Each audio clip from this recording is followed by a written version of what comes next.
tagapagtanggol. Sino mang nangangailangan sa mga ako ng Batang Quiapo. 3 years and still growing strong. That's why you guys are here. Because we keep building the family. It's going to be a roller coaster ride. So, just a few words, rock and roll lang to, Batang Quiapo. Welcome to the PQ family. Good morning sa ating lahat. Unang-una, papasalamat ako sa lahat ng ating mga co-actors na nandito. Pero pagbigyan nyo kami, makasama kayo sa proyekto natin ng Batang Quiapo. About proyekto kung ginagawa namin. Sa lahat ng mga nakatrabaho namin dito. Talagang pinag-iisipan ng bawat kwento, ang bawat character, ang bawat yugto. Kumbaga kaya ako sinasabi ngayon ito kasi hinihiling po namin yung tiwala ninyo sa amin.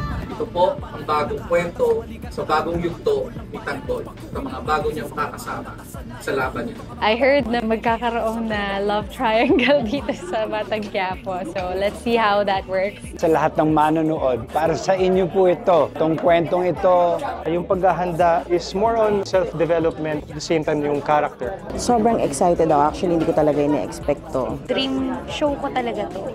I mean, lahat naman ata ng artista. When I think about Batang Quiapo, I think it's about time to acquire new skills. Si Coco, naka-eksena ko na. Ngayon, didirect niya ako. Wow! Exciting! I hope makakontribute ako kahit paano sa success ng Batang Quiapo. Sigurado mga pulis kalaban ko dito at saka politiko. Nagpapasalamat ako kay Direk Coco na binalik niya ulit ako sa TV. 100% sobrang excited. Hindi lang basta excited po, kabado rin. Kinakabahan sa makakasama, syempre puro veteran itong makakasama namin. So kami lang yung baguhan. Excited po lang. Welcome namin kayong lahat dito sa CCM Production, sa Batang Quiapo at sa Dreamscape. Maraming salamat sa pagpunta niyo dito at sana hindi ko matapos tong araw na to pero sana hinahangad ko na magkasama tayo sa trabaho at maraming salamat.